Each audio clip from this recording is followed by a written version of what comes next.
жылына ушул Мажар өлкөсү бизден 200 студент окутуп атат, сиздер билесиздер.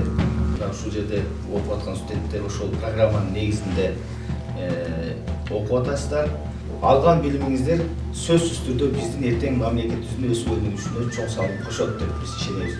Мейли силер мамлекеттик кызматка баргыла, мейли жеке жактарда иштегиле, бирок баары бир силер биздин Кыргызстан үчүн күйүп жанып иштей турган келечек ээлерисиңер.